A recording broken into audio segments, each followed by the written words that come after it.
or I wanted to come and try to explain this prophecy of Strangite Islam that um, God led me to studying Islam about 3 years ago. I made a brochure about describing early Islamic-Arian Christian history and the conversion to Islam among Arian Christians that accepted the Prophet Muhammad.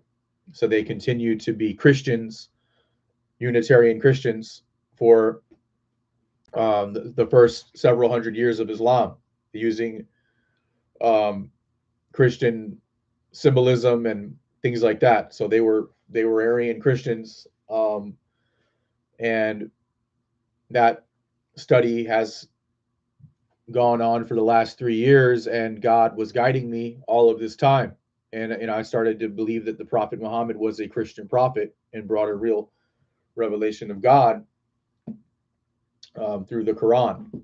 And within the Quran, it actually says to believe in what was given to Moses, the children of Israel, and unto Jesus and unto the apostles, all of the prophetic revelation that has come from God, to affirm it, to agree with it, as long as it all comes together as one. And so I was uh, I was led 5 months ago um, to by a series of kind of strange situations, a miraculous situation, to obey the voice of God and leave and take a trip to Missouri, where I ended up in a Mormon Christian church because I met a Mormon couple that invited me to church, and I had brought the Book of Mormon with me that I had on this trip, not knowing that I would end up meeting this Mormon couple and going to this church. So God was leading me to look into this history and to see the early Mormon church was led by a Unitarian Christian named James J. Strang. And so I ended up looking into that because I was looking into Christian monotheism. So I just started looking into, early Mormon Unitarian history. And I saw this guy, James J. Strang, and ended up finding more out about that history. And it really blew me away that they were monotheistic Christians that held a lot of the same beliefs as early Muslims would have held. Like, as in, it was a restoration or a revival of core beliefs and doctrines. So I immediately saw the connection, and I began to pray and seek and ask God and try to be guided to the truth as best as I can. And I over the last 5 months, I've been seeking, praying, asking God, and been getting a whole lot of clear direction from God that the the Strangites were on the right path, and seeking and understanding monotheism and their interpretation of the Book of Mormon being being Unitarian. And so God had guided me to study the Book of Mormon, write it out, show the interpretation, show the Arian Christian interpretation in monotheism. It fully fits the with the record. It fully makes sense of the Book of Mormon, because the Book of Mormon describes the Most High God several times.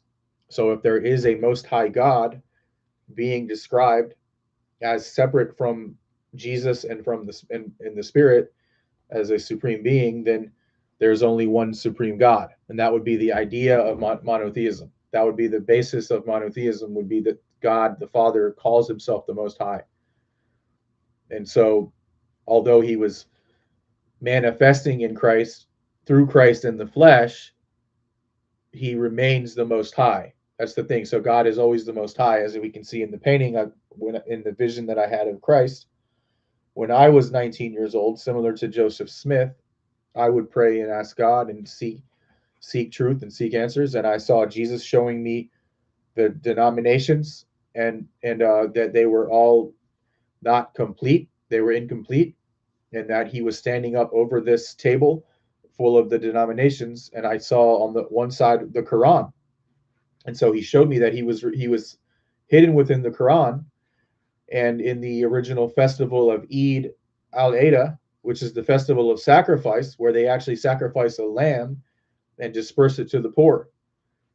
So you can see the connection drawn to Christ, the Passover lamb, in the book of Revelation. So the fulfillment of that John revelation would have been in the original Eid of the Muslims. Eid al-Adha was the festival of the Passover, the festival of the sacrifice of the lamb. So they would have been celebrating Eid in memory of Christ. That's the true and proper Eid that should be done and celebrated. And then they would be giving out the lamb to the poor, symbolizing Christ being, broken and, and given to the world. So the festival of Eid would be fulfilled in Christ, in the Christian mission. And so if we go to Ezekiel 37, Ezekiel chapter 37, it says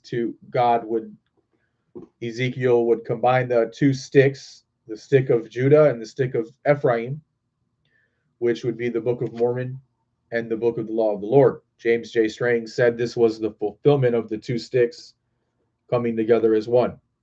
So the Christian monotheism being reflected through the original law, and then God says, I will make a covenant of peace with them in Ezekiel 37:26. I will make a covenant of peace, Barit Salam, and that is literally the entire message of the Quran to Israel, is that he would bless Joseph and perform his favor on Israel through Joseph. So that would be the book, right? The Book of Mormon. And it says to acknowledge the book of the law, the plates of the law that were given to Abraham. It actually mentions two plates, two sets of texts, the story or the injunctions and the law. And so that's mentioned in the Quran as well. So the Quran would be pointing us to this very same thing. And the Quran says, I will give you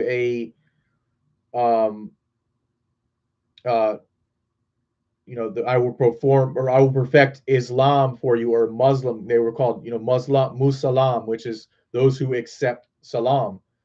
The covenant of peace, the covenant of Salam, is making peace with Allah.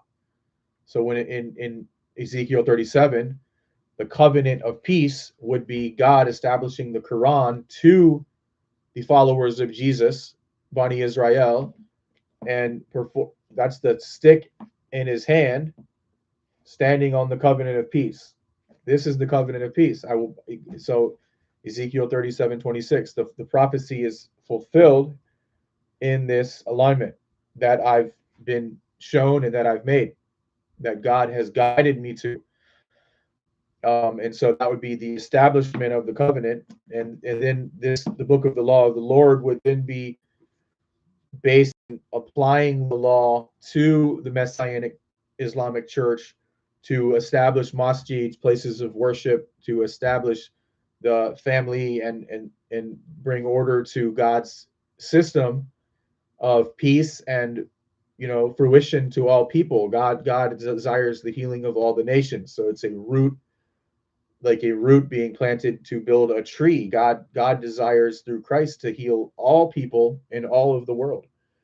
And that's the goal, that's the plan, that's the vision of God that has yet to be fully completed.